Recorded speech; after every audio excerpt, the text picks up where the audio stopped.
So what is emotional healing, and is it even possible? It's time to start that healing journey, and I'm going to share with you my favorite things to do to protect yourself while you're going through that healing process. First, I just want to say that emotional healing is an incredible gift that we get to give ourselves. Because in life, we experience trauma from situations that happen outside of us, situations that come as a surprise and hurt us. And we know that trauma teaches us to close our hearts and armor up and put on this protective suit. But healing teaches us how to open up our heart and to put up our boundaries. So then emotional healing is all about making peace with the things that hurt us, from minor things all the way to the big traumas that might seem like they're too big to conquer. And through this peacemaking process, we can learn to open our hearts, but with boundaries that we can put in place in order to keep us safe, to keep us loved, and to keep us whole. So, is it possible? Yes! The brain is malleable. It's also helpful to know that our healing journey is a process. It's not a straight line from here I am and I'm going to be healed and there's that endpoint. The healing journey is more like a spiral. So if you can imagine, we go around this spiral, and each time we come around to new healings, we have new understandings and new depths of ourselves and the universe and our world than we had before. So it's not something that we just do and we're done, but we get to practice different types of healing throughout our lifetime. But it doesn't have to be painful. So if this is something that you're interested in, you know that you've got some trauma and you want to really start your healing journey, then I would encourage you to find a therapist or professional who is trauma informed. How do we start making peace with these traumas from the past so that we can start this healing journey and do it in a way that is really going to bring us that closure that we're looking for? First, it's all about acknowledging that it happened, whether it was a good moment or a bad moment or indifferent. As humans, we have a lifetime of experiences. So just being able to say, hey, this thing happened, is the very first step. Next, when we are doing our emotional healing journey, it's important to know that what happened in our lifetime that caused this original trauma was beyond our control. We didn't see it coming. We may have felt alone. We may have felt scared and like there was nothing we can do.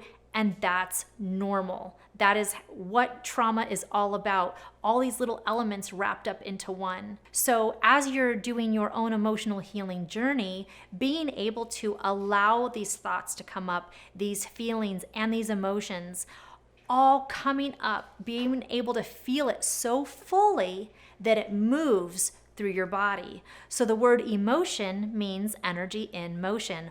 All of our feelings, all of our emotions are meant to move through us. And as we allow these to move through us and become released, that's when we can tap into our resiliency. And in all of this, we get to acknowledge and deal with and heal through the injustice of it all, the sadness, the different layers of helplessness and fear and regret. Sometimes there's revenge in there. And through all of these emotions, being able to find forgiveness for ourselves, finding forgiveness to ourselves for not being able to see it coming or for not handling it better. All of this is okay. Again, emotions are energy in motion, and being able to fully feel these as they're coming up for us is going to make the difference in our emotional healing journey. It's going to be the difference of healing through and tapping into resiliency, or keeping them suppressed and having them show up as triggers in our lives. And again, if you are finding that you need to process through things that are really heavy and there's some things that are really big traumatic moments for you, again, I would encourage you to find someone who is a professional, who is trauma informed, that can really help you in the processing of these feelings and the processing of these emotions. Because as they come to the surface, they're going to come to your consciousness and they're going to come up in order for you to be healed. And as they come up to be healed, If you are supported in a space where you can actually heal through these, then you can check them off your list. You can knock them out of the park, and you can do it in a way that feels gentle and not more traumatic and having to re-experience it all over again. So from here, you get to decide, what do you want to keep? What do you want to let go of? And what do you want to make sense of? Now, while you are going through this emotional journey, this emotional healing, there are some things that you're going to want to do to protect yourself. So just like an infant who is learning how to walk, you want to give them some protections in place. And you want to offer this to yourself too, as you're learning how to find your new way through your emotional healing and through your own resiliency. One thing that I like to do is create a positive mantra to counteract all those painful thoughts or that negative chatter that comes up. One of the ways I like to do that is with the EFT pressure points on the fingers, which is just squeezing the tips of the fingers right where the fingernail ends and where that cuticle is. So right on the sides of each of these fingers, if you squeeze these, just squeeze and hold, squeeze and hold, squeeze and hold. If you do this while these negative thoughts are coming up and while this negative chatter is coming up, what this does is it just sends an energetic signal through your body's system that says, I'm okay. And so that little part of our brain called the amygdala that's trying to decide if we should be in fight or flight response right now, the amygdala is trying to decide if there's danger around.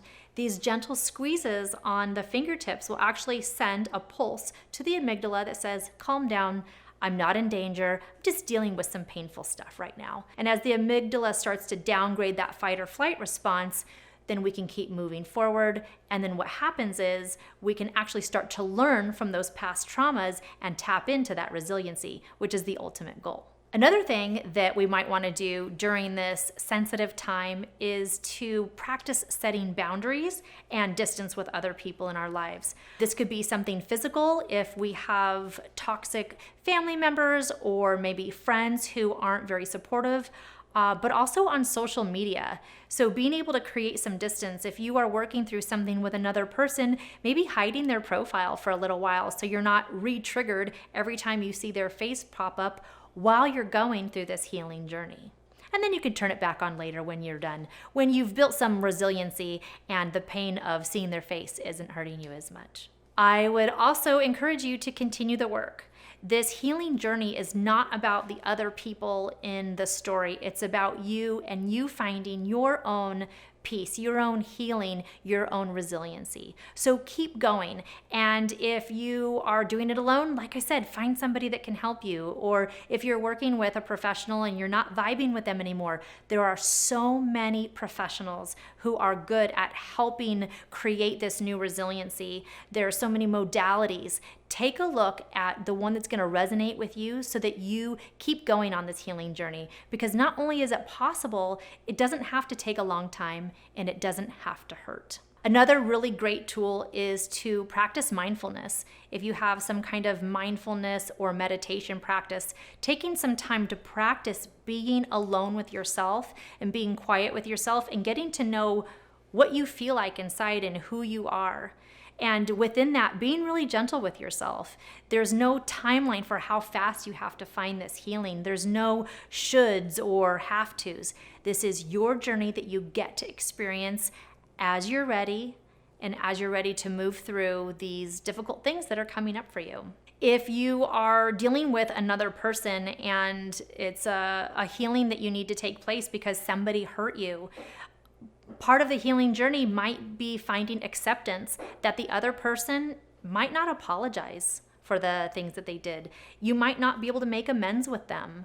But again, you do the healing work for you, not for them. You find that place of forgiveness within yourself because you deserve to not hold on to this anymore. So it's not so much about doing it for them and forgiving that other person for a bad thing they did, but how can you find that peace within you? And lastly, practice self-care, whether that means being out in nature and working out or going for a stroll or taking some time to sit in a bubble bath with candles. Maybe you would like to write or sing or produce something or create something.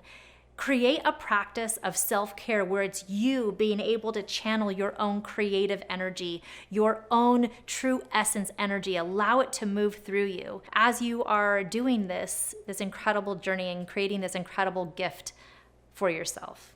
Thank you so much for being here today. I'm really excited about your emotional healing journey. And if you like this video, please check out our next video, How to Start a Spiritual Healing Journey. This has been your Ray of Sunshine, and I will see you on the next video.